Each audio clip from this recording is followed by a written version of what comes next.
Ini jelas kemenangan yang berarti dan bisa jadi efek cawe-cawe Jokowi tidak ada di sana. Nggak ada Jokowi efek lagi di sana.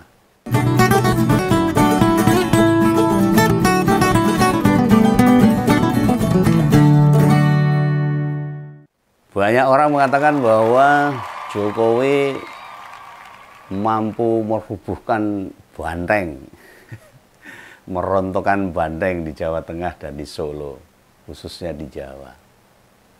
Tapi bagi Ubegawan, meski banyak pihak menyebut pada pilkada serentak banyaknya kandidat PDIP kalah, yang katanya karena Jokowi, faktanya itu pantas diragukan. Kenapa? Gak banyak loh netizen yang asal percaya saja dengan omongan dari kelompok-kelompok mereka. Di Jawa ini setidaknya, di luar Provinsi Jawa Barat, secara persentase suara kandidat kepala daerah dari PDI Perjuangan itu menang lebih dari 50%. Itu berdasarkan peta secara nasional loh. Itu ada 14 pilgub dimenangkan oleh PDIP. Dan 247 kabupaten kota yang juga dimenangkan Partai Banteng Mencereng ini. Dan rasa syukur menang di pilkada di banyak daerah tahun ini. Ini adalah hadiah istimewa bagi Mbak Mega. Ketika mau dihancurkan oleh Jokowi dan keluarganya. Tapi PDIP tetap menyala. Ini bukan karena Om Begawan seakan-akan membela PDI, enggak. Om Begawan orang merdeka. Tapi saya sangat suka dengan partai ini. Partai yang selalu konsisten dengan demokrasi Pancasilanya itu. Jelas beda banget karo biyen pilkada serentak 2020, 2018 atau bahkan 2017. Di 3 edisi pilkada yang wis tak sebutkan tadi, tahun 2017, 2018 dan 2020. Jika kandidat PDIP menang, itu hal yang wajar. Kok disebut wajar? Soalnya sejak 2014, hampir semua partai itu merapat ke PDIP. Pengen bareng, mau pisah. Yang di kubu sebelah itu cuma PKS, Gerindra sama Demokrat. Makanya menang di banyak wilayah sekarang itu jelas berarti banget. Oh ya, tadi Om Begawan nyebut menang 14 pemilihan provinsi. Itu luar biasa. Jumlah provinsi sekarang itu ada 34. Memang nggak ada separuh sih, 40%. Ini bayang ini. Sama Begawan tuh bayang. Satu partai itu dikeroyok Kim plus 6 partai yang punya kursi di Parlemen Senayan sana. Nah di Jawa itu hanya menang di Jakarta. Wah ini kena fenomenal. Yang aneh itu di Banten. Dalam berbagai survei memang telak itu. Pas pilkada kalah itu, tapi itulah politik.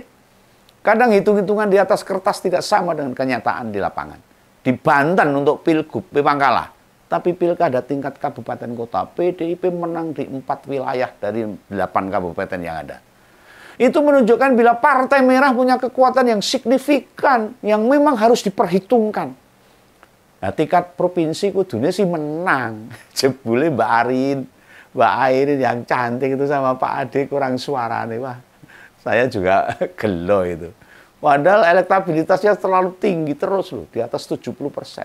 Nah, proses hitung manual masih berjalan. Kita tunggu aja lah. Perkembangannya bagaimana. Siapa tahu. Ya kita lihat di DIY. Yang tidak ada pemilihan gubernur. Karena undang-undang kepala daerah sana Sri Sultan ditetapkan jadi gubernur. Dan di sana ada 4 kabupaten dan 1 kota penyelenggara pilkada. Ternyata PDIP menang di kota Jogja. Lalu Kabupaten Gunung Kidul dan Sleman. Dari 5 menang 3. Lebih dari 50%. Berarti kemenangannya punjul dari separuh. Punjul tahu, lebih. Ini jelas kemenangan yang berarti dan bisa jadi efek cawe-cawe Jokowi tidak ada di sana. Nggak ada Jokowi efek lagi di sana. Malah kadang-kadang Jogja itu emoh. Seperti Bali aja itu. Ya Om Begawan belum punya data itu Provinsi Jawa Barat. Jawa Barat itu ada 18 kabupaten dan 9 kota itu. Jadi ada 27. Yang di datanya ya lagi tak cari-cari lah. Oh, saya nggak punya ajudan. Ini nanti tak cek satu-satu. Menang berapa di sana. Kalau ada ngompoles yang bisa ngasih data ya, tulis aja di sini. Silahkan tulis di komentar. Bisa buat nambah informasi Begawan. Nah, untuk pilgubnya, PDIP memang kalah jauh dan tidak ada masalah itu. Sekarang kita cek di Jawa Tengah. Pak Andika sama Mas Hendi, meski tidak menang, suaranya tembus 40%. Itu sesuatu banget. Ini kerja keras yang mesti kita syukuri. Yang pencalonnya mendadak, ujuk-ujuk bisa 40% itu hebat itu. Jumlah suara yang diperoleh. Itu berlipat dari hasil pemilu kemarin.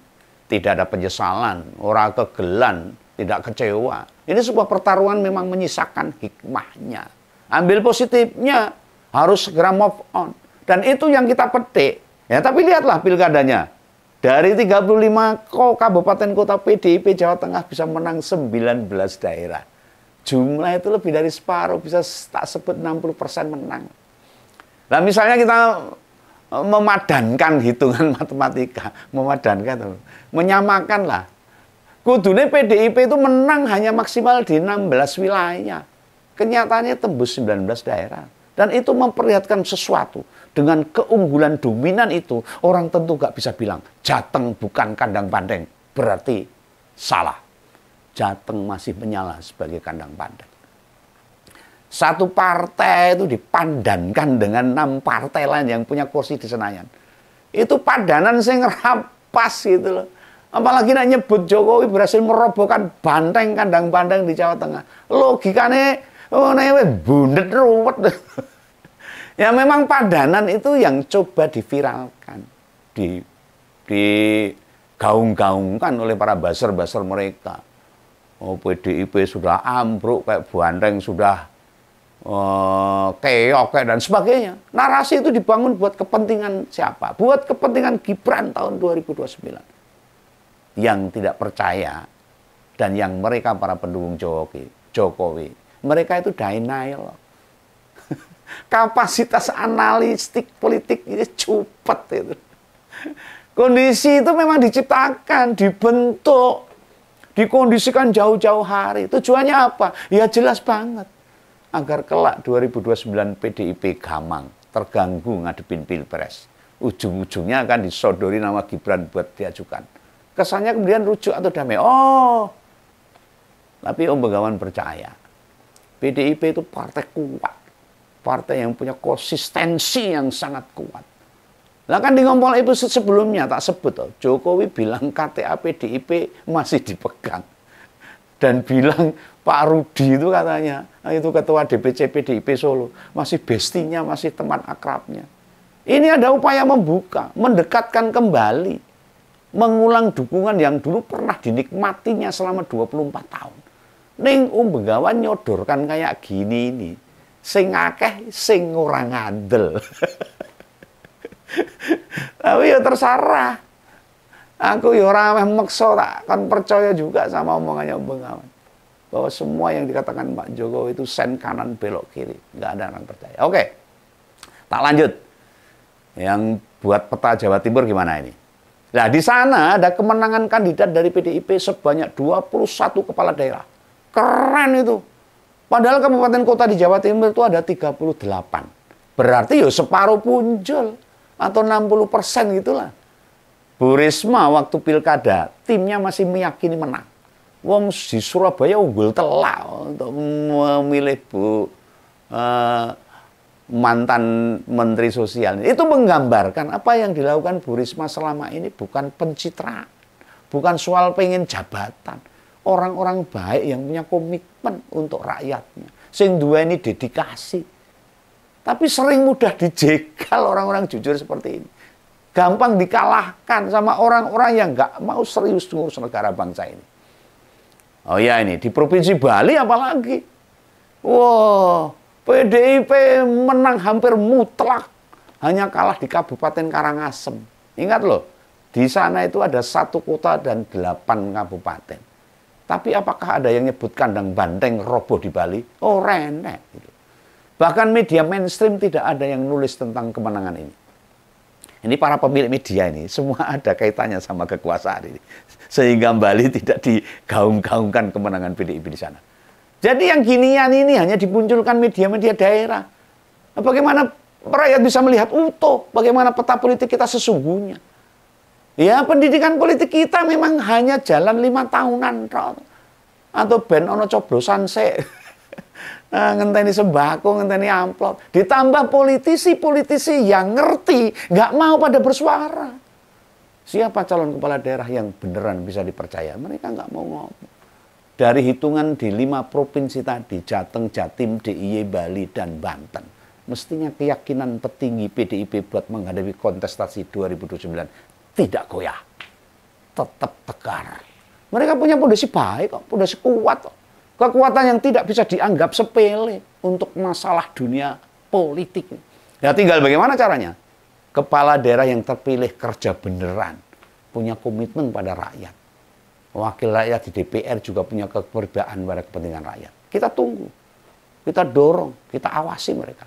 Mumpung tata kelola pemerintahan Prabowo gak lincah pergerakannya, karena gemoy, kementeriannya lemu banget. Bukan karena banyaknya kementerian, tetapi juga anggarannya banyak habis buat biaya operasional mereka. Akibatnya apa?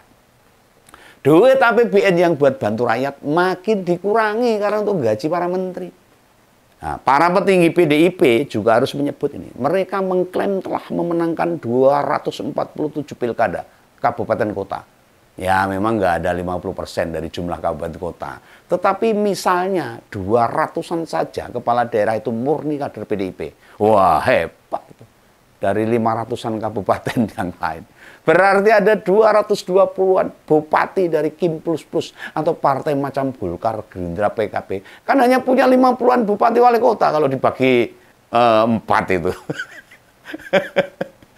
Ya kita jomplang gitu loh. Ya semoga 200-an kepala daerah dari PDIP gak aneh-aneh.